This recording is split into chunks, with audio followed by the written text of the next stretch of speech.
다 같이 일어서서 임내송 부르심으로 하나님 앞에 예배하겠습니다.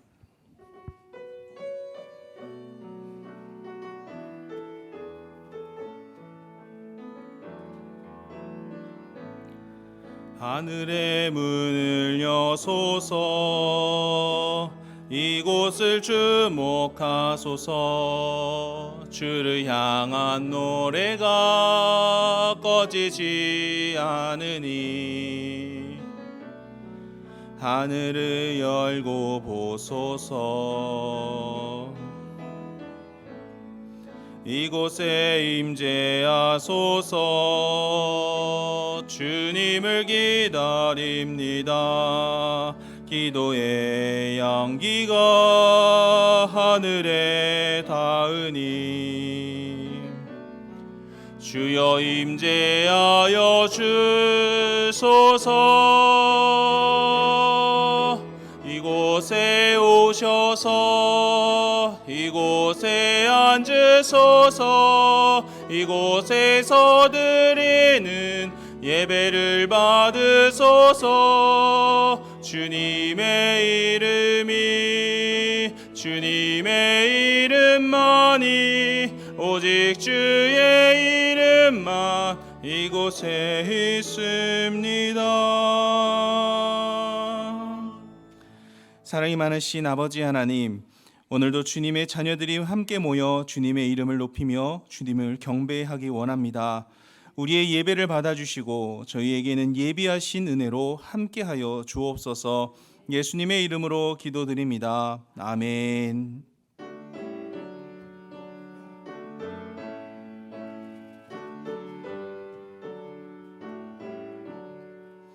복의 근원 강림하사 찬송하게 하소서.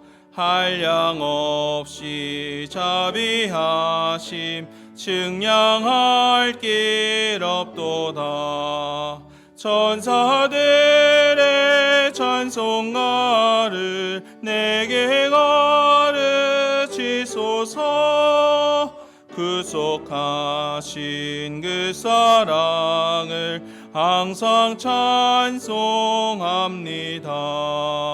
주의 크신 도움 받아 이때까지 왔으니 이와 같이 전국에도 이르기를 바라네.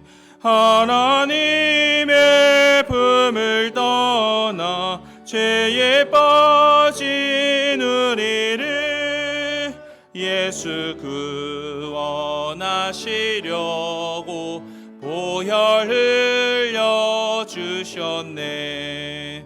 주의 귀한 은혜 받고 일생 빚진 자 되네. 주의 은혜 사슬 되사 나를 주께 매소서. 우리 마음은 연약하여 범죄하기 쉬우니 하나님이 받으시고 전국인을 지소서.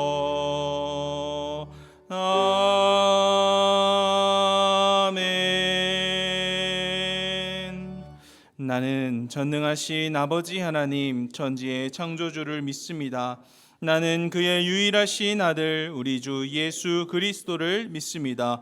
그는 성령으로 잉태되어 동정녀 마리아에게서 나시고 본디오 빌라도에게 고난을 받아 십자가에 못 박혀 죽으시고 장사된 지 사흘 만에 죽은 자 가운데서 다시 살아나셨으며 하늘에 오르시어 전능하신 아버지 하나님 우편에 앉아 계시다가 거기로부터 살아있는 자와 죽은 자를 심판하러 오십니다.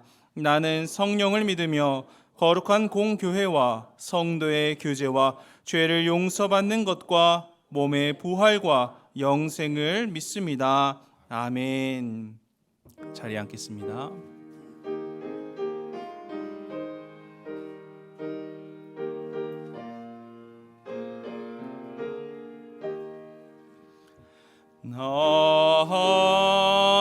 하나님의 은혜로 있을 데 없는 자 왜 구속하여 주는지 난 알 수 없도다. 내가 믿고 또 의지함은 내 모든 형편 아시는 주님 늘 보호해 주실 것을 나는 확실히 아네. 왜 내게 굳센 믿음과 또 복음 주셔서 내 맘 항상 편한지 난 알 수 없도다. 내가 믿고 또 의지함은 내 모든 형편 아시는 주님 늘 보호해 주실 것을 나는 확실히 아네. 왜 내게 성령 주셔서 내 마음 감동해 주 예수 믿게 하는지 난 알 수 없도다. 내가 믿고 또 의지함은 내 모든 형편 아시는 주님 늘 보호해 주실 것을 나는 확실히 아네. 주 언제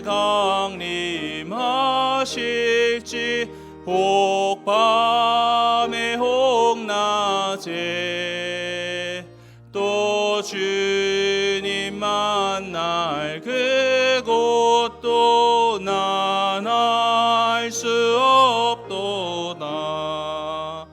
내가 믿고 또 의지함은 내 모든 형편 아시는 주님 늘 보호해 주실 것을 나는 확실히 아네.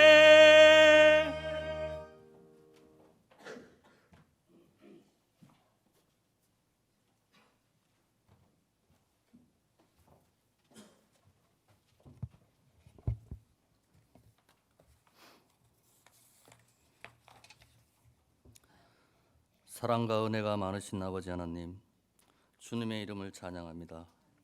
지난 한 주간도 우리를 지켜주시고 오늘도 이렇게 거룩한 주의 전에 나와서 예배드리게 하시니 감사드립니다.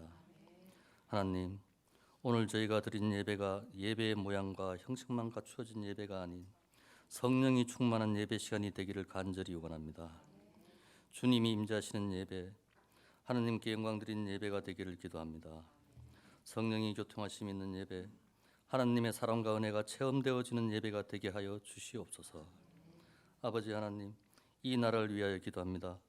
모든 나라의 일꾼들이 주님을 두려워하고 주님을 경외할 수 있는 현명한 나라의 일꾼이 될 수 있도록 주님 지혜를 더하여 주셨기를 간절히 기도드립니다. 이제 날이 점점 더워지는 계절입니다. 또한 장마 기간으로 힘든 가운데 각 기관들이 여름 사역을 준비하고 있습니다.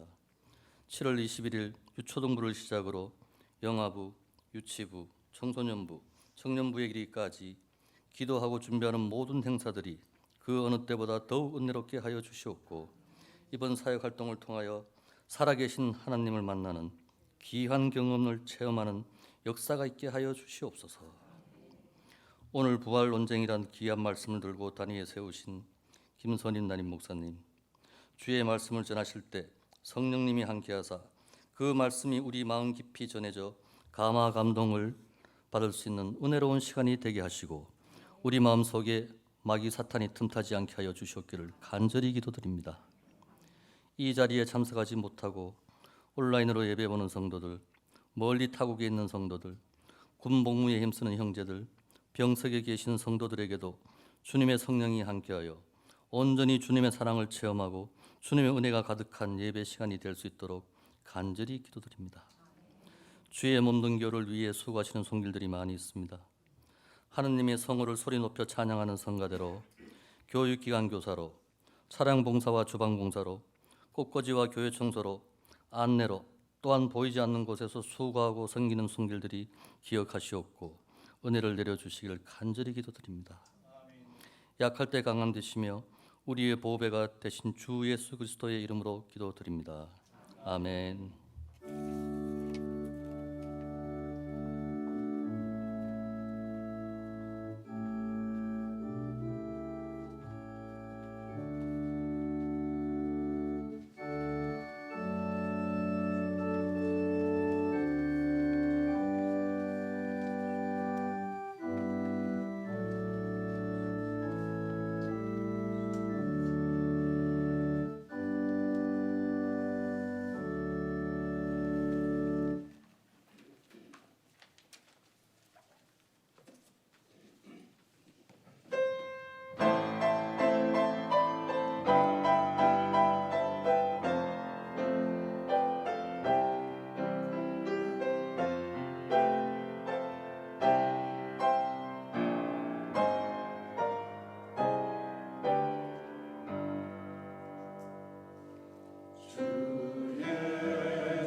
교회 소식 전해드리겠습니다. 이사분기 직원회가 오늘 3부 예배 후에 있습니다. 각 기관 원래회가 오늘 오후 1시 20분에 안수집사회 원래회가 다음 주일에 있습니다. 다음 주부터 교육부 여름 사역이 시작됩니다. 자세한 일정은 주보를 참고해 주시기 바랍니다. 특별히 우리 다음 세대 아이들이 하나님을 인격적으로 깊이 만나며 은혜 가득한 여름 사역이 될 수 있도록 기도와 관심과 후원을 부탁드립니다. 서울 남지방 교회학교 연합회 예능 대회 및 성경 암송 대회에서 유초동부 학생들이 수상하였습니다. 내용은 주보를 참고해 주시고 시상은 3부 예배에 하도록 하겠습니다. 전국 장로회 수양회가 9월 12일에 강원도 속초에서 진행됩니다. 접수 마감은 23일 주일까지며 문의는 신부 장로님께 해주시기 바랍니다. 기타 모임과 다른 소식은 주보를 참고해 주시면 되겠습니다. 오늘 우리에게 주신 하나님의 말씀은 누가복음 20장 27절부터 40절까지 말씀입니다. 누가복음 20장 27절부터 40절까지의 말씀 신약 131쪽에 있습니다. 하나님의 말씀을 읽도록 하겠습니다. 부활이 없다고 주장하는 사두개인 중 어떤 이들이 와서 물어 이르되 선생님이여 모세가 우리에게 써 주기를 만일 어떤 사람의 형이 아내를 두고 자식이 없이 죽으면 그 동생이 그 아내를 취하여 형을 위하여 상속자를 세울지니라 하였나이다. 그런데 칠형제가 있었는데 마지가 아내를 취하였다가 자식이 없이 죽고 그 둘째와 셋째가 그를 취하고 일곱이 다 그와 같이 자식이 없이 죽고 그 후에 여자도 죽었나이다. 일곱이 다 그를 아내로 취하였으니 부활 때에 그 중에 누구의 아내가 되리이까?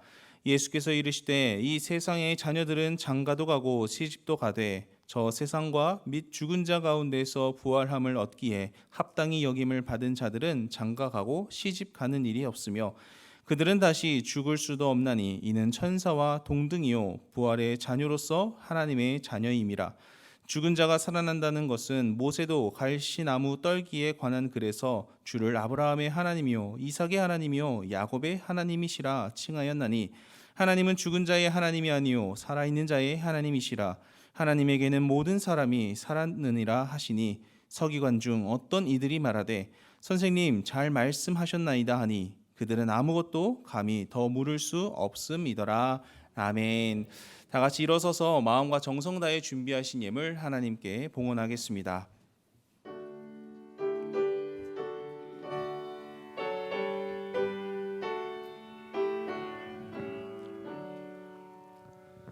내게 있는 모든 것을 아낌없이 드리네.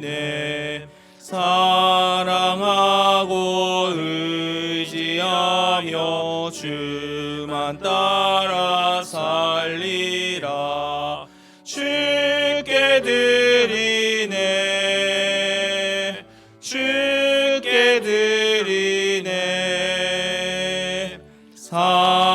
사랑하는 구주 앞에 모두 드리네. 내게 있는 모든 것을 겸손하게 드리네. 세상 욕심 멀리하니 나를 받아 주소서. 주께 드리네. 주께 드리네. 사랑하는 구주 앞에 모두 드리네.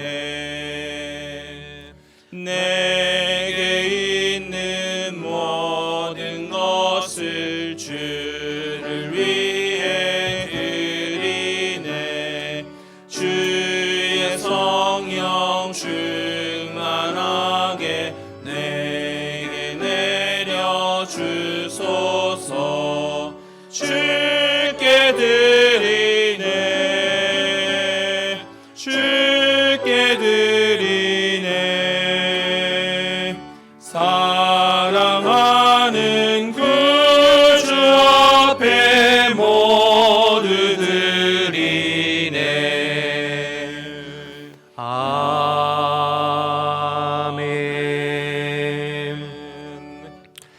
하나님 아버지, 은혜와 사랑을 감사합니다. 지난 한 주간 저희들을 하나님께서 지켜주시고 인도해 주시고 또 품어주셨다가 오늘 거룩한 주일에 주님 앞에 함께 모여서 예배할 수 있는 기회 주셔서 하나님 감사합니다. 주님, 오직 주님 영광 받아주시고 우리 예배 가운데 성령으로 임하셔서 우리를 깊이 만나주시고 우리의 심령을 새롭게 하여 주옵소서. 아버지, 우리가 찬양으로 고백한 것처럼 예수님밖에 더 귀한 분이 없음을 고백합니다. 세상에 즐거운 건 많고 갖고 싶은 건 많지만 그러나 구원 되시고 생명 되신 예수님이 나에게 가장 귀한 분이심을 고백하오니 주님 우리의 고백과 우리의 찬양과 예배를 받아 주옵소서.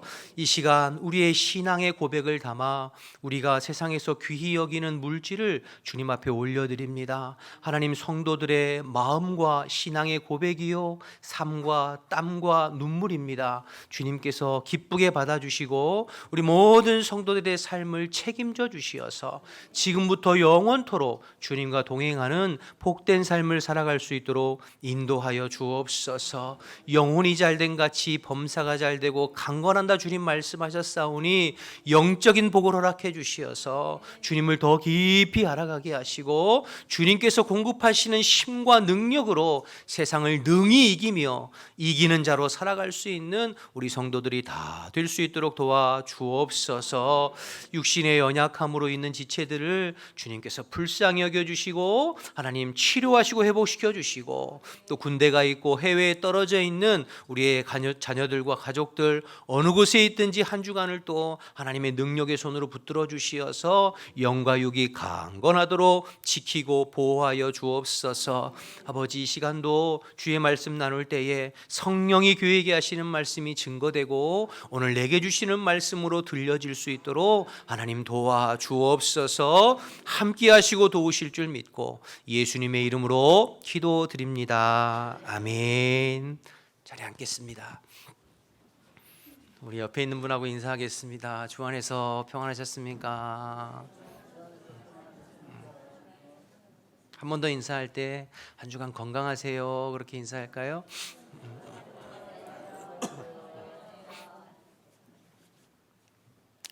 계속해서 우리는 지금 십자가를 향하신 예수님의 여정을 지금 살펴보고 있습니다. 예루살렘에 입성하셔서 이제 십자가 지시기 전에 마지막 일주일 동안의 예수님의 여정을 지금 누가복음을 통해서 차례대로 살펴보고 있는 과정에 있습니다. 여러분, 예수님의 공생의 기간 중에 이 마지막 일주일을 복음서는 굉장히 비중 있게 다룹니다. 심지어 뒤에 요한복음 같은 경우에는 요한복음의 전체 내용 중에 절반가량이 예수님의 마지막 일주일에 집중하고 있어요. 이제 그만큼 예수님의 공생의 사역 중에 이 마지막 일주일이 의미가 있고 중요하다, 그런 뜻이겠죠. 왕이신 예수님께서 예루살렘 입성하신 이후에 자꾸 충돌이 이루어지는 것을 보게 돼요. 기존의 권위와 기존의 질서, 즉 유대교 권위와 유대교 질서와 예수님께서 세워가실 새로운 하나님 나라의 질서와 권위가 자꾸 충돌하는 것을 우리는 말씀을 통해서 확인할 수가 있습니다. 오늘 본문도 그 충돌의 연장선상에 있는 내용인데요, 27절에 보면 부활이 없다고 주장하는 사두개인들이 와서 예수님 앞에 부활에 관한 질문으로 예수님과 충돌해요.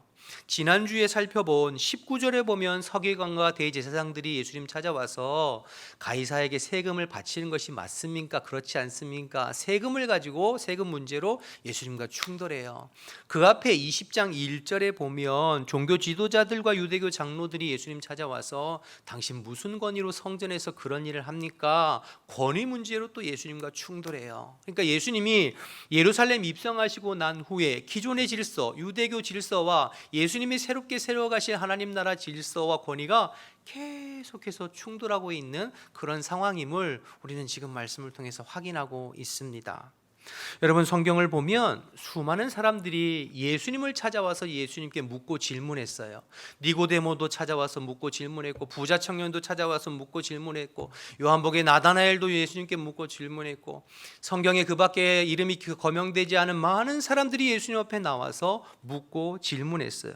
그런데 흥미로운 것은 예수님을 찾아온 모든 사람들이 다 똑같은 결과와 대답을 얻고 돌아간 것은 아니라는 거예요.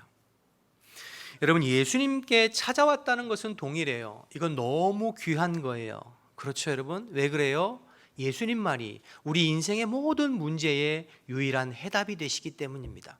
우리의 인생의 모든 문제의 해결자 되시는 분이 예수님이세요. 할렐루야. 여러분, 그렇게 믿으십니까? 그러니 주님 앞에 찾아왔다는 것은 참 귀한 일이죠. 여러분, 우리가 무엇인가 질문하고 무엇인가 해답을 구하고 조언을 구할 때 바른 권위와 바른 조언자를 찾아가는 건 중요한 것이잖아요. 병원을 찾아가든지 학원을 찾아가든지 여러분 주식 투자를 위해서 조언을 찾아가든지 바른 권위와 바른 조언자를 찾아가는 건 귀한 거죠. 그런 의미에서 지금 이 사람들은 바르게 찾아온 거예요. 왜요? 예수님께 찾아왔으니까. 근데 문제는 예수님 앞에 나온 모든 사람들이 전부 바른 결과를 얻고 돌아간 것은 아니라는 거예요. 우리도 마찬가지입니다. 지금도 많은 사람들이 바른 권위 앞에 바른 조언자 앞에 찾아옵니다. 그래서 우리가 예배당에 이렇게 주님 앞에 나온 것 아니겠어요? 그런데 이것은 특별한 은혜이죠. 특별한 하나님의 은혜이죠. 그런데 지금도 예수님 시대와 똑같이 주님 앞에 나왔지만 그러나 똑같은 결과를 얻고 돌아가는 것은 아니에요. 어떤 사람들은 주님 앞에 나온 이 사건을 통하여 인생의 놀라운 반전과 변화를 경험하고 나의 지금의 삶뿐만 아니라 영원의 운명까지 새롭게 하고 변화되어지는 그러한 은혜와 복을 누리는 사람이 있는가 하면, 또 어떤 사람들은 주님 앞에 나왔지만 아무런 결과를 얻지 못하고 돌아가는 사람들도 있고, 또 어떤 사람들은 오늘 본문의 사두개인이나 앞에 종교 지도자들처럼 주님 앞에 나오기는 했지만 오히려 주님 앞에 예수님께 질타와 책망을 받고 마음이 상해 돌아가는 사람도 있을 수 있다는 것이죠. 올바른 대상을 찾아왔지만 그 결과가 모두 똑같지는 않았어요. 그러면 왜 그러냐 하는 거예요. 왜 이런 결과, 왜 이런 다른 결과를 가져오게 되었는가? 오늘 이 사두개인들과의 예수님과의 대화와 논쟁을 통해서 몇 가지 살펴보려고 해요. 첫 번째는 질문의 내용인데요. 이 사두개인들은 질문의 우선순위가 잘못됐습니다. 여러분, 사두개인들의 질문을 좀 보실까요? 27절부터 33절 말씀인데요. 부활이 없다고 주장하는 사두개인들 중 어떤 이들이 와서 물어 이르되, 선생님이여, 모세가 우리에게 써주기를 만일 어떤 사람의 형이 아내를 두고 자식이 없이 죽으면 그 동생이 그 아내를 취하여 형을 위하여 상속자를 세울지니라 하였나이다. 그런데 7형제가 있었는데 마지가 아내를 취하였다가 자식이 없이 죽고 그 둘째와 셋째가 그를 취하고 7이 다 그와 같이 자식이 없이 죽고 그 후에 여자도 죽었나이다. 7이 다 그를 아내로 취하였으니, 그 다음 보세요. 부활 때 그 중에 누구의 아내가 되리까 질문하죠. 그러니까 사두개인들은 부활 이후에 천국에서 우리의 가정생활, 부부생활이 어떻게 되는 거예요? 하나님 나라 부활 이후에 천국에서 우리의 생활이 어떻게 전개될 것인가 하는 질문을 하고 있잖아요. 그런데 27절을 보면 이 사두개인들은 부활이 없다고 주장하는 사람들이에요. 즉, 이 사람들은 부활을 믿지 않아요. 부활을 믿지 않으면서 부활 이후에 우리의 삶이 어떻게 되는지를 질문하고 있는 거예요. 여러분, 그 앞에 지난주에 살펴본 서기관들과 대제사장들은 예수님 앞에 나와서 예수님, 우리가 가이사에게 세금을 바치는 것이 맞아요? 맞지 않아요? 질문해요. 이걸 우리식으로 풀어 얘기하면 우리가 그리스도인으로서 하나님의 백성으로서 이 땅을 살아갈 때 세상 권위에게 어떻게 대응하고 살아가는 것이 맞아요? 이런 질문이잖아요. 여러분, 죽음 이후에 천국에 가면 그곳에서 생활이 어떻게 되는지, 이 땅에서 하나님의 백성으로 어떻게 처신하고 살아가야 하는지 질문할 수 있죠. 질문 자체 틀린 건 아니잖아요. 그런데 여러분, 이 사람들의 질문의 우선순위가 잘못되었어요. 이 사람들은 지금 예수님 앞에 던져야 될 첫 번째 질문은 죽음 이후에 부활에 우리의 삶이 어떻게 돼야 될지, 우리가 하나님의 백성으로 이 땅을 어떻게 살아가야 될지를 묻기 이전에 나는 하나님의 백성입니까? 나는 하나님 나라 천국 갈 수 있는 하나님의 백성과 자녀입니까? 라는 질문을 먼저 던졌어야 돼요. 여러분, 부활도 믿지 않으면서 부활 이후의 삶에 대해서 질문하는 것이 무슨 의미가 있어요? 내가 하나님의 백성과 자녀가 되지 않고 거듭나지 않았으면서 하나님의 백성으로 이 땅을 어떻게 살아가야 되는지의 질문이 그게 무슨 의미가 있겠어요? 여러분, 지금 예수님 앞에 나와서 질문하는 이 사람들의 첫 번째 질문은 내가 하나님의 백성입니까? 내가 하나님의 백성으로 천국에 갈 수 있습니까? 다른 말로 이야기하면 주님, 어떻게 해야 내가 구원 얻을 수 있습니까? 주님, 내가 어떻게 해야 영생에 이를 수 있습니까? 이 질문이어야 돼요. 그리고 예수님은 이 질문을 기뻐하세요. 성경에 보면 여러분, 우리가 이미 살펴봤습니다만 부자 청년이 그렇게 질문하잖아요. 마가복음을 통해서 한번 보죠. 마가복음 10장 17절 말씀을 보실까요? 제가 읽어볼게요. 예수께서 길에 나가실새 한 사람이, 부자 청년이에요, 달려와서 무릎 꿇어 앉아 묻자오되 선한 선생님이여, 내가 무엇을 해하여야 영생을 얻으리이까? 요한복음 3장의 니고데모도 비슷한 질문하거든요. 예수님, 내가 어떻게 해야 영생을 얻고 내가 어떻게 해야 구원받을 수 있습니까? 라고 하는 질문, 이것이 예수님 앞에 나와서 물어야 할 첫 번째 질문이에요.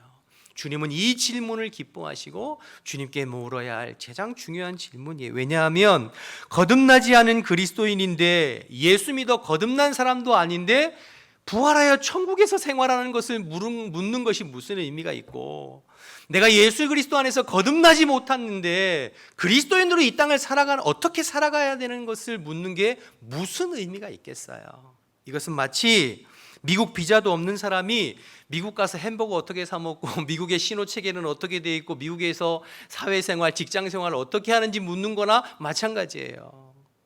뭘 먼저 물어야 돼요? 미국 비자 어떻게 받아요? 미국 비자를 받아놔야 그 다음에 미국 생활에 대해서 묻고 생각하고 질문하는 것이 의미가 있지. 미국 갈 것도 아닌데 비자도 없는데 그 질문들이 무슨 유익이 있겠어요? 오늘 성경 본문은 소위 말하는 부활 논쟁이라고 하는 거예요. 예수님께 사두개인들이 와서 부활에 대해서 질문해요. 그런데 이 사람들은 부활을 믿지 않아요. 부활을 믿지 않는 사람들에 대해서 부활과 천국 생활에 무슨 의미가 있고 유익이 있겠냐는 것이죠. 이들은 철저하게 현세주의자들이었어요. 이들은 철저하게 현실만 믿고 사는 사람들이었어요. 죽음 이후에 영생, 부활, 천국에 대해서 믿지 않는 사람들이었어요. 그런데 그 사람들이 죽음 이후에 부활과 천국에 대해서 묻는 것이 무슨 의미가 있겠는가? 오늘 이 사두개인들에게 가장 중요하고 시급한 질문은 나는 하나님의 백성입니까? 나는 천국 갈 하나님의 백성입니까? 어떻게 하여야 구원에 이를 수 있습니까? 이 질문이어야 했습니다. 사랑하는 여러분, 우리도 마찬가지입니다. 예수님 앞에 나와서 쓸데없는 질문으로 예수님이 힘들게 하는 오늘 사두개인이나 이전의 종교 지도자들과 같이 엉뚱한 질문이 아니라 우리가 주님 앞에 나와서 첫 번째 질문해야 할 것은 나는 거듭난 주의 백성입니까? 나는 오늘 죽어도 그리스도와 함께 천국에서 눈뜰 수 있는 하나님의 백성, 하나님의 자녀인가 하는 질문을 여러분 첫 번째 하셔야 돼요. 그리고 이 질문에 분명하게 대답할 수 있어야 그 다음에 그리스도인으로서 또 하나님 나라에 가서 그 다음 질문이 되는 것이죠. 이 첫 번째 질문, 나는 거듭나 하나님의 백성인가? 나는 오늘 죽어도 그리스도와 함께 천국에서 눈뜰 수 있는가? 이 질문에 확신하실 수 있는 저와 여러분 되시기를 주님의 이름으로 축복합니다. 여러분, 저는 요즘에 우리 교회에 연세 많으신 권사님들 많이 계시잖아요. 신방하고 대화하고 권사님, 장로님, 집사님 대화하면 제가 마음에 목사로서 부담감이 있어요.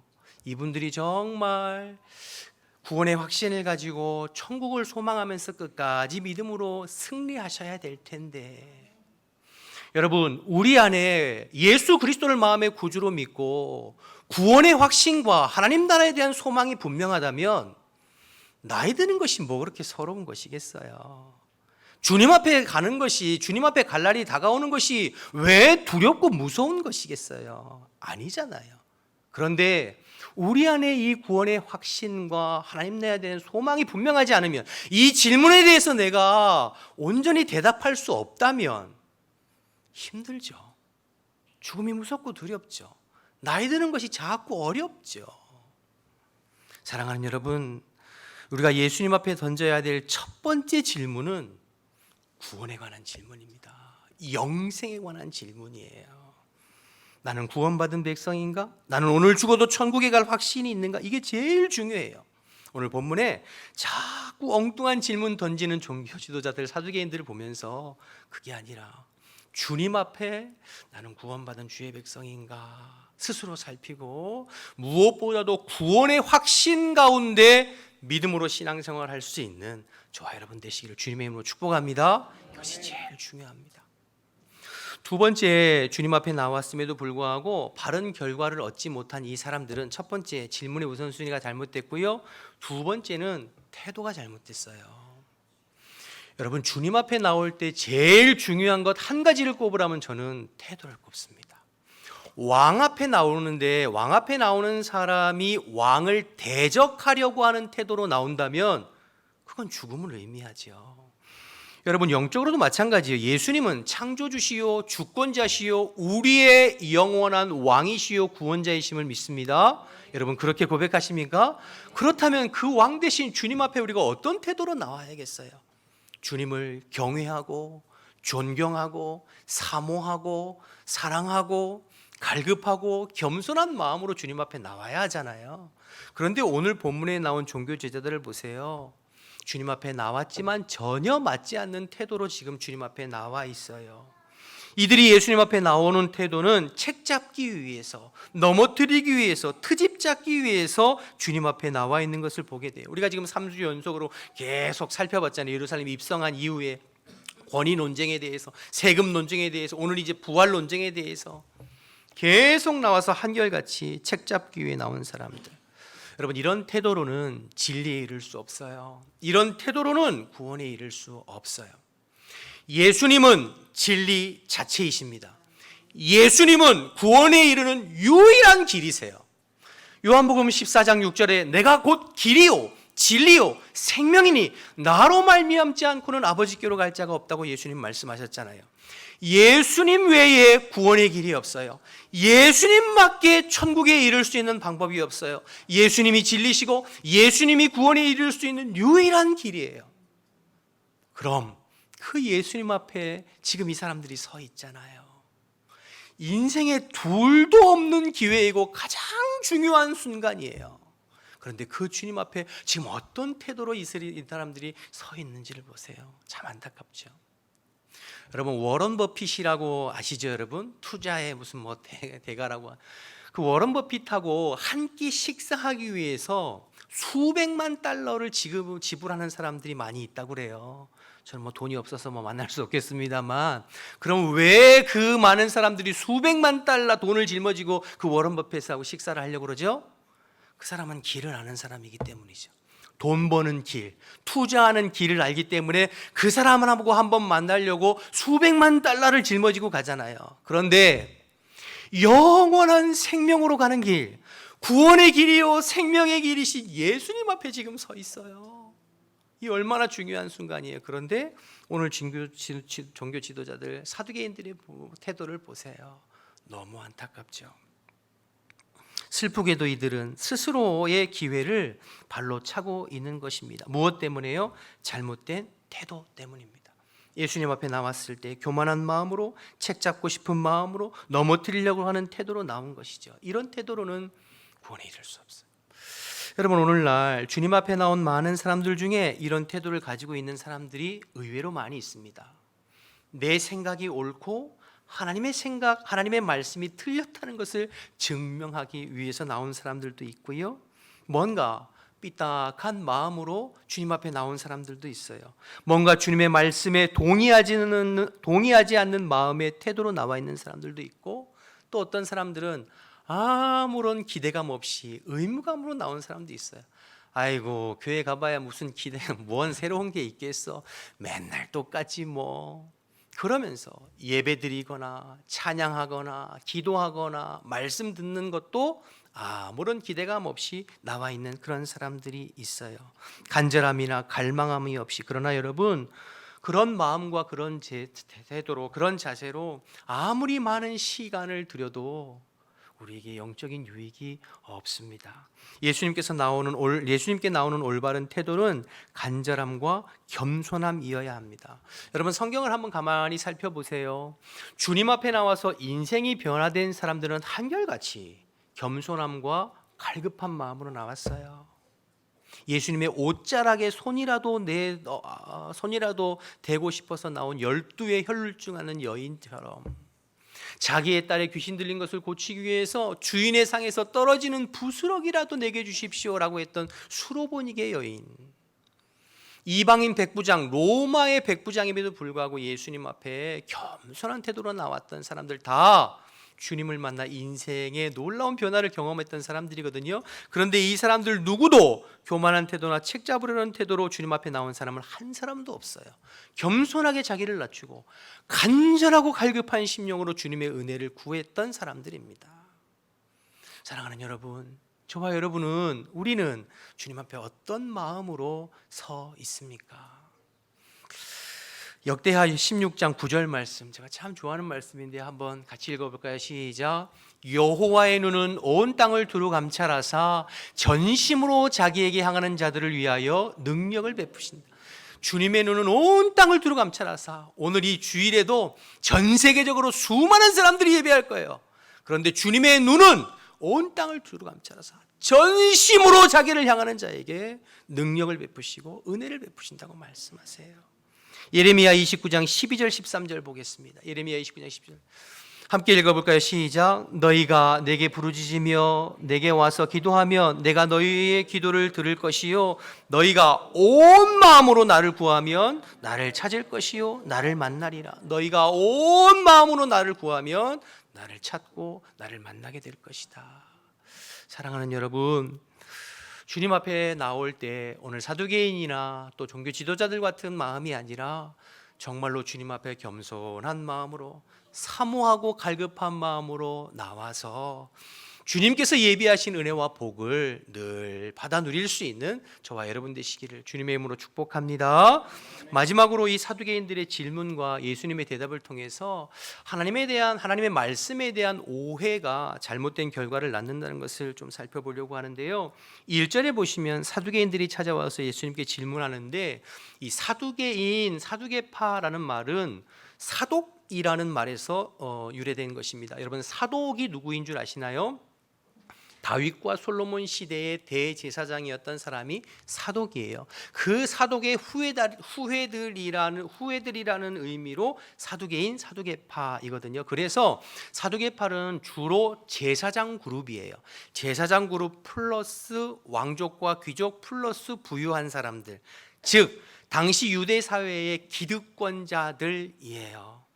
그래서 여러분, 이 사람들이 사내들인 공회의 주축을 이루었고, 이들은 철저하게 친로마 정권에 속한 사람들이고 철저하게 현세주의 신앙을 가지고 있던 사람들이에요. 그렇잖아요. 기득권자들이고 부유한 사람들이니까. 그래서 이 사람들은 성경 중에도 모세오경만 하나님의 말씀으로 인정했고, 그리고 내세에 대해서, 부활에 대해서, 영생에 대해서 믿지 않았습니다. 철저하게 현실과 현실 세계의 복만에 관심을 가지고 살았던 사람들이에요. 이 사두개인들이 예수님 앞에 나와서 부활에 대해서 질문하는 것인데요, 사실은 부활에 대해서 궁금해서 질문하는 것이 아니라 부활이 틀렸다라는 것을 증명하기 위해서 질문하는 것이죠. 29절부터 이미 살펴봤습니다만 질문의 내용이 나오는데, 신명기 25장 5절에서 10절에 나와 있는 계대결혼, 형사취수법을 예를 들어서 질문하는 거예요. 여러분, 계대결혼, 형사취수법이라고 말하는데요, 이것은 무엇이냐면 형이 자식이 없이 죽으면 그 동생이 형수를 취해서 형의 아들을 낳아주어 그 가문과 대를 이어주는 법이 계대결혼 형사주수법이에요. 이건 유대인들 이스라엘 민족의 혈통을 보존하고 가문을 보존하고 보호하기 위해서 만든 법이거든요. 지금 사두개인들이 이걸 가지고 질문하고 있는 거예요. 칠형제가 있었는데 맏형이 자식이 없이 죽었습니다. 법에 의해서 둘째가 형수를 취했는데 그런데 자식이 없이 죽었습니다. 셋째도 넷째도 7 형제가 형수를 취했는데 자식이 없이 죽었습니다. 그리고 그 형수도 결국엔 죽었습니다. 그러면 천국에 가면 이 여인은 누구의 아내가 되겠습니까? 이렇게 묻는 거죠. 이렇게 말도 안 되는 우스꽝스러운 상황이 있을 것이니 그러니 부활은 없는 것이지요. 이런 의미로 질문하고 있는 거예요. 사두개인들이. 궁금해서 질문한 것이 아니라 하나님의 말씀, 예수님의 말씀이 틀렸다고 증명하고 있는 것이죠. 참 그럴듯하죠. 자기들이 가지고 있는 경험, 생각, 지식, 법, 제도를 가지고 이야기하고 지금 설명하고 있는 것이죠. 그거에 대해서 예수님께서 뭐라고 대답하시는지 한번 볼까요? 34절에 36절 계속 보겠습니다. 예수께서 이르시되 이 세상의 자녀들은 장가도 가고 시집도 가되 저 세상과 미 죽은 자 가운데 부활함을 얻기에 합당히 여김을 받은 자들은 장가가고 시집가는 일이 없으며 그들은 다시 죽을 수도 없나니 이는 천사와 동등이요 부활의 자녀로서 하나님의 자녀임이라 말씀하셨어요. 지금 사두개인들은 이 땅의 생각과 이 땅의 논리와 이 땅의 지식을 가지고 이 땅 너머의 하나님 나라와 부활 이후 천국에 대해서 설명하려고 하는 것이죠. 질문하는 것이죠. 그런데 이해가 안 되고 말이 안 되니까 자신들의 생각에 이해되지 아니하고 말이 되지 않으니까 부활은 없다, 천국은 없다, 그렇게 이야기하고 있는 것이에요. 그에 대해서 예수님께서 너희들이 하나님의 말씀을 오해하였구나 이렇게 말씀하고 계신 거예요. 천국에서는 이 땅과 다른 삶이 기다리고 있다고 말씀하세요. 이 땅의 결혼제도와 가정생활이 천국에 그대로 이어지는 것이 아니라고 말씀하세요. 거기에는 장가가고 시집가는 것도 없거니와 천사들과 같이 영적인 존재로서 시공간을 초월해서 존재하는 다른 존재와 다른 삶이 기다리고 있다는 것을 말씀하시죠. 아마도 예수님께서 십자가 지시고 부활하셨을 때 입으셨던 부활의 신령한 몸, 부활체를 말씀하시는 것 같아요. 그러니 이 땅에서 살아가는 몸이 있고 하나님 나라에서 살아갈 몸과 그 나라의 삶의 방식이 있다는 것을 말씀해 주는 것이죠. 여러분 생각해 보세요. 이 땅의 결혼제도가 하나님 나라에서도 그대로 이어진다면 너무 행복하고 좋은 사람도 있으겠지만 난 그러면 천국 가기 싫은데요 이렇게 말하시는 분도 있을 거예요. 이 땅에서도 저 사람하고 살았는데 그 땅에서도 또 저 사람하고 산다면. 그리고 예수 믿지 않는 아내와 남편과 사는 사람도 있고 독신도 있잖아요. 그러니까 예수님께서 부활 이후의 삶은 우리가 생각하는 이 땅의 삶과는 다른 형태와 존재로 살아가게 될 것을 말씀하고 있는 것이죠. 너희들이 오해하였구나. 그러면서 부활을 믿지 못하는 사두개인들을 향하여 부활에 대해서는 이미 그들이 믿고 있는 구약 성경의 모세 오경 중에 신명기 말씀을 인용하셔서 하나님이 모세를 부르실 때 이미 부활에 관한 영원한 삶에 관한 이야기들을 말씀하셨다는 것을 설명해 주고 계세요. 37절, 38절 계속 보겠습니다. 죽은 자가 살아난다는 것은 모세도 가시나무 떨기에 관한 글에서 주를 아브라함의 하나님이요 이삭의 하나님이요 야곱의 하나님이라 칭하였나니 하나님은 죽은 자의 하나님이 아니요 살아있는 자의 하나님이시라. 그다음 보세요. 하나님에게는 모든 사람이 어떻게 해요? 살아있다 말씀. 무슨 말입니까? 하나님께서 모세를 부르실 때 나는 아브라함의 하나님, 이삭의 하나님, 야곱의 하나님이다 이렇게 부르셨어요. 야곱의 이삭의 하나님, 아브라함의 하나님, 이삭의 하나님, 야곱의 하나님이었다가 아니라 이다예요. 전부 현재형으로. 그러니까 나는 지금 아브라함, 모세를 부르실 때 이미 아브라함, 이삭, 야곱은 육신적으로 다 죽었어요. 그런데 나는 여전히 그들을 통치하고 다스리고 주관하고 인도하는 하나님이다라고 부르시는 거예요. 이게 무슨 말인가요? 아브라함과 이삭과 야곱은 육신으로는 죽은 것 같지만 영적으로는 살아있다라고 말씀하시는 거예요. 그래서 여러분 누가복음 16장에 우리가 이미 살펴봤습니다만 예수님께서 부자와 거지 나사로의 비유를 말씀하시죠. 그런데 그 거지 나사로가 죽어서 누구의 품에 안겨 있고 누구와 함께 있죠? 아브라함의 품에 함께 있고 안겨 있다고 말씀하시잖아요. 그러니까 아브라함이 육신으로는 죽었지만 영으로는 지금도 살아서 존재한다. 나는 아브라함의 하나님, 이삭의 하나님, 야곱의 하나님. 그래서 38절에 하나님은 죽은 자의 하나님이 아니요 살아있는 자의 하나님이요. 하나님 앞에서 모든 사람은 어떻게 있다고요? 살아있다. 그러니 부활을 믿지 아니하고 내세와 천국과 지옥을 믿지 않는 사두개인들, 너희들 잘못 오해하고 있다는 거예요. 죽음으로 우리의 모든 것이 소멸되고 끝나고 사라지는 것이 아니라는 거예요. 육신으로는 죽은 것 같이 보이지만 그 영은 살아있고, 그리고 예수님께서 말씀하시기를 다시 예수님께서 이 땅에 재림하시는 그날 우리 모두 부활하여 하나님의 심판대 앞에 설 것을 성경은 우리에게 분명하게 가르쳐주고 있습니다. 요한계시록 말씀 한번 살펴보겠습니다. 20장 11절 15절 좀 긴데요, 제가 한번 살펴보지요. 또 내가 크고 흰 보좌와 그 위에 앉으신 이를 보니 땅과 하늘이 그 앞에서 피하여 간 데 없더라. 또 내가 보니 죽은 자들이 큰 자나 작은 자나 그 보좌 앞에 서 있는데 책들이 펴 있고 또 다른 책이 펴 있으니 곧 생명책이라. 죽은 자들이 자기 행위를 따라 책들에 기록된 대로 심판을 받으니 바다가 그 가운데서 죽은 자들을 내주고 또 사망과 음부도 그 가운데서 죽은 자들을 내주고 우리가 다 부활하게 될 것을 말씀하시는 거죠. 각 사람이 자기의 행위대로 심판을 받고 사망과 음부도 불못불에 던져지니 이것이 둘째 사망 곧 불못이라. 누구든지 뭐라고 나와 있죠? 생명책에 기록되지 아니하는 자는 불못에 던져지리라. 모든 사람이 하나님의 심판대 앞에 선다는 거예요. 죽어서 우리의 존재가, 우리의 영혼이 소멸되고 끝나고 없어지는 것이 아니라 육신은 죽었지만 영은 살아있고 주님 다시 오시는 날에 우리가 다 같이 부활하여 주님의 심판대 앞에 서서 주님의 생명책에 이름이 기록되어 있지 않은 사람은 영원한 불못 둘째 상환 지옥 형벌에 떨어질 것이요, 주님의 생명책에 그 이름이 기록된 사람은 새하늘과 새 땅 영원한 천국 새 예루살렘 하나님 나라 천국에서 영원토록 왕노릇할 것이라고 분명히 우리에게 말씀하시고 약속하신 줄로 믿습니다. 여러분, 이것이 성경의 마지막 결론이에요. 여러분 그렇게 믿으십니까?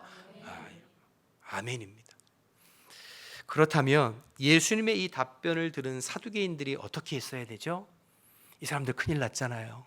내세도 믿지 아니하고 부활도 믿지 아니하고 천국과 지옥도 믿지 않는데 예수님 뭐라고 말씀하셨어요? 모든 사람은 하나님 앞에 살아있다. 그리고 마지막 심판으로 인하여서 영원한 형벌과 영원한 천국으로, 그렇게 말씀하시고 있는 것 아니에요? 그러면 이 사두개인들 어떻게 해야 돼요?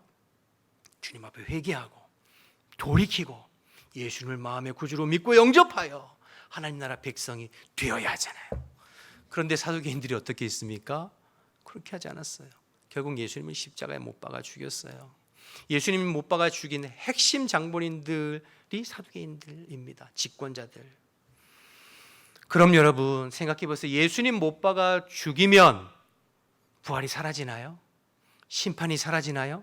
영원한 천국과 지옥이 사라지는 것입니까? 아니에요. 하나님의 말씀은 1.1핵도 사라지지 않고 그대로 성취되고 이루어질 줄로 믿습니다. 사두개인들의 잘못된 생각과 성경에 대한 오해가 결국엔 잘못된 행동과 잘못된 결과를 가져오게 된 것이죠. 여러분, 예수님 시대만 사두개인들이 있었던 것이 사실은 아닙니다. 지금 우리가 살아가는 이 시대에도 사두개인처럼 생각하는 사람들이 얼마나 많이 있습니까? 심판은 없다. 천국과 지옥이 어디 있느냐? 네가 죽어봤어? 죽음은 끝이지. 죽음은 무슨 심판이 있고 천국과 지옥이 있어? 라고 생각하고 천국, 내세, 심판, 지옥, 부활에 대해서 믿지 않는 사람들이 얼마나 많은지 몰라요. 죄송합니다만 교회 밖에뿐만 아니라 교회 안에서도 사두개인같이 생각하는 사람들이 많이 있어요. 내 이성이나 내 생각으로 내 현세의 삶만을 생각하고 중요하게 여기고 내가 이해할 수 있고 받아들일 수 있는 말씀만 믿지, 내가 이해하고 받아들이지 않는 말씀은 믿지 아니하고, 힘들고 어려운 말씀에 대해서는 받아들이지 않고 믿지 않는 사람들이 지금도 얼마든지 있을 수 있죠. 자, 그러면 여러분, 내가 듣기 싫고 내가 이해할 수 없고 내가 받아들일 수 없다고 해서 천국과 지옥이 없어지는 것인가요? 부활이 없어지는 것인가요? 하나님 앞에 심판받을 그날이 없어지는 것인가요? 아니에요. 하나님의 말씀은 영원토록 살아있고 그 말씀대로 이루어지고 성취될 줄로 믿습니다.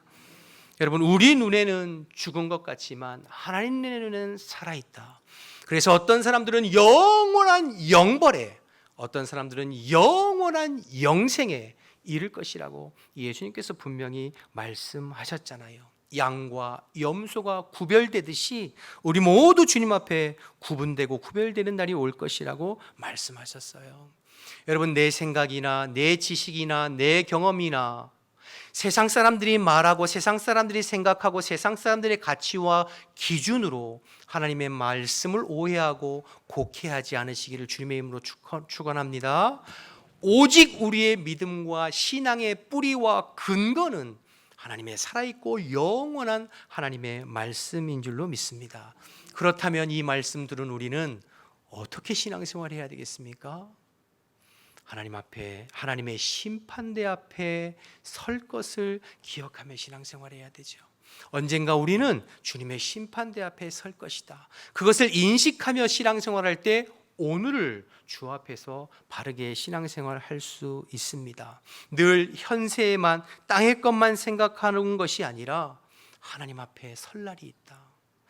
여러분, 사두개인들은 부활을 믿지 아니하고 심판을 믿지 아니하고 현세만을 생각했기 때문에 그들은 예루살렘 성전에서 종교인으로 생활했지만 만민이 기도하는 집을 강도의 소굴로 만들었던 거예요. 만민이 기도하는 집을 강도의 소굴로 만들면서도 전혀 문제가 되지 않았어요. 왜요? 부활과 천국과 심판을 믿지 않았기 때문이죠. 사랑하는 여러분, 우리는 다 주님의 심판대 앞에 설 것입니다.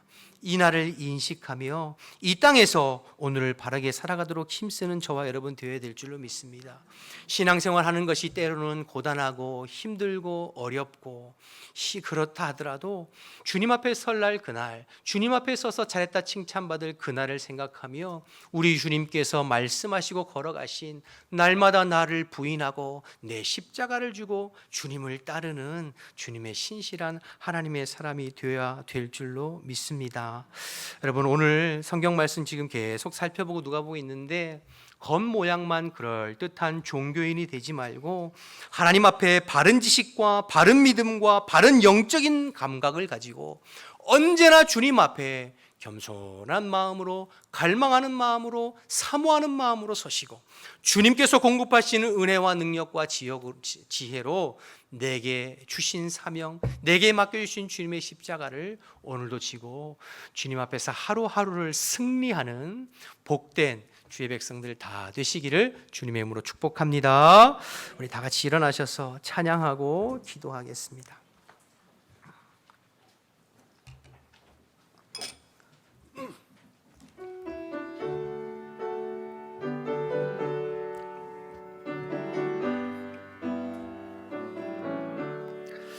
예수를 나의 구주 삼고 성령과 피로써 거듭나니 이 세상에서 내 영혼이 하늘의 영광 누리도다.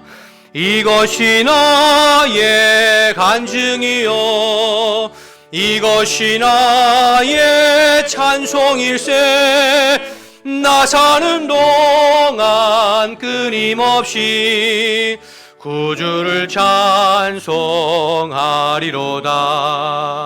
온전히 주께 맡긴내요. 사랑의 음성을 듣는 중에 천사들 왕래하는 것과 하늘의 영광 보리로다. 이것이 나의 간증이요 이것이 나의 찬송일세. 나 사는 동안 끊임없이 구주를 찬송하리로다.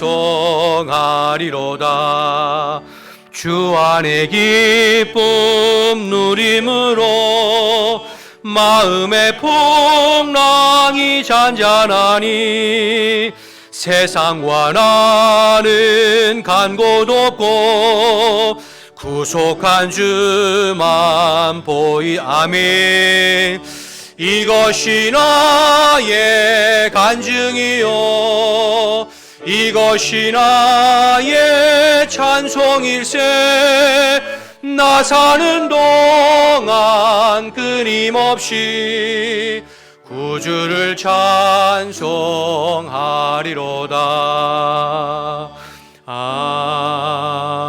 아멘. 우리 한번 말씀 생각하면서 한번 통성으로 기도하기를 원하는데요. 우리의 가장 중요한 질문은 구원과 영생에 관한 질문입니다. 나는 그리스도 안에서 천국 백성인가? 나는 오늘 죽어도 천국에서 그리스도와 함께 눈뜰 수 있는가? 이 질문에 명확한 대답과 확신을 가지고 살아갈 수 있도록 구원의 확신 가운데 신앙생활 할 수 있도록 기도했으면 좋겠고요. 주님 앞에 나올 때 제일 중요한 것은 태도라고 했습니다. 교만하고 삐딱한 마음이 아니라 겸손한 마음으로 갈급한 심령으로 주님 앞에 나와 은혜를 덧입는 우리의 마음과 심령이 될 수 있도록 천국과 부활은 분명한 실제이며 하나님 앞에서는 모두가 산자이요 언젠가 심판대 앞에 선다고 주님께서 말씀하고 있어요. 바른 믿음과 바른 지식과 바른 영적인 감각을 가지고 신앙생활 할 수 있도록 우리 주신 말씀 생각하면서 주님의 이름 한번 부르고 통성으로 기도하겠습니다. 주여 하나님 아버지 은혜와 사랑을 감사합니다. 오늘 이 아침에도 저희들을 불러주시어서 하나님의 말씀 나누고 기도할 수 있게 하심을 감사합니다. 하나님 무엇보다도 우리의 마음 가운데 예수님을 구주와 주인으로 미시고 하나님 구원의 확신 가운데 살아가는 우리 모든 성도들이 될 수 있도록 하나님 인도하여 주옵소서. 인생에 많은 질문이 있고 신앙생활에 많은 질문과 의문이 있지만 무엇보다도 하나님 아버지 구원의 확신 가운데 예수님을 나의 마음의 구주와 주인으로 모시고 영원한 천국 영원한 하나님 나라를 바라보는 하나님 천국 백성들이 다 될 수 있도록 하나님 인도하여 주옵소서. 아버지 앞에 나올 때에 갈급한 마음으로 사모하는 마음으로 상한 심령으로 엎드려 갈망하기를 원합니다. 그래서 하나님 주님께서 기뻐하시는 마음으로 하나님께서 예비하시는 은혜와 말씀과 능력을 덧입는 저희들 될 수 있도록 인도하여 주옵소서. 우리의 교만한 마음을 꺾어 주옵소서. 우리의 잘못된 마음을 꺾어 주옵소서. 하나님 왕 앞에 나온 아버지의 신앙과 같이 아버지 간절한 마음으로 주님을 찾고 만나고 아버지 하나님의 주님의 은혜를 덧입는 저희들 되어줄 수 있도록 주님 인도하여 주옵소서. 아버지 우리가 언젠가 주님 앞에 서야 할 날이 있음을 기억할 수 있게 도와주시고 이 땅의 것만을 생각하고 이 땅의 영광만을 위해서 살아가고 이 땅의 즐거움만을 추구하는 것이 아니야 하나님 나라와 복음을 위해서 헌신되고 주님 앞에 설 날을 기억하며 살아가는 저희들 되게 도와주옵소서. 그리스도를 위해서 이 땅을 기꺼이 아버지 주님의 십자가를 지고 우리의 사명을 감당하는데 우리의 삶을 헌신해보는 주의 백성들이 될 수 있도록 하나님 인도하여 주옵소서. 이 아침에도 우리의 마음을 새롭게 하옵소서. 이 아침에도 성령으로 임하여 주시어서 우리의 생각과 우리의 심령을 새롭게 하여 주옵소서. 바른 믿음과 바른 지식과 바른 영적인 감각을 가지고 주님과 매일매일 동행하는 저희들의 신앙생활이 될 수 있도록 하나님 인도하시고 역사하여 주옵소서. 주님 은혜 베풀어 주시옵소서. 하나님 감사합니다. 오늘도 저희들에게 말씀해 주셔서 감사합니다. 자격 없는 저희들을 부르셔서 그리스도의 보혈로 저희들의 죄를 씻어주시고 예수 그리스도를 믿음으로 말미암아 하나님의 자녀가 되는 놀라운 은혜를 베풀어 주셔서 감사합니다. 하나님 이 은혜와 감격이 우리의 삶에 끊어지지 않게 도와주시고 식어지지 않게 도와주시고 주님 앞에 서는 날까지 구원의 확신을 가지고 하나님 나라를 소망하며 살아가는 주의 백성들이 다 될 수 있도록 인도하여 주옵소서. 언제나 갈급한 심령으로 사모하는 마음 마음으로 주님 앞에 서서 주님의 놀라우신 은혜를 덧입고 내 능력이 아니라 주님의 능력으로 살아가서 하나님 이 땅의 영광이 아니라 하나님 앞에 서야 할 그날이 있음을 기억하고 오늘 그리스도와 함께 주의 고난에 동참하고 주의 사명에 감당하는 것을 기쁨으로 여기는 주의 백성들이 다 될 수 있도록 하나님 인도하여 주옵소서. 아버지, 우리의 결단과 노력과 지식만 가지고 되는 것이 아님을 고백하오니 약속하신 그리스도의 영이신 성령을 물붓듯 기름 부어 주시어서 성령 안에서 바른 믿음과 바른 지식과 바른 영적인 감각을 가지고 주님과 동행할 수 있도록 하나님 도와 주시옵소서. 이제는 우리 주 예수 그리스도의 은혜와 하나님 아버지의 크신 사랑과 성령의 교통하심이 예수님을 나의 구주와 주인으로 모시고 영원한 하나님 나라를 바라보고 소망하며 살아가는 우리 모든 성도들 가운데 지금부터 영원토록 함께 하시기를 간절히 축원하옵나이다. 아멘.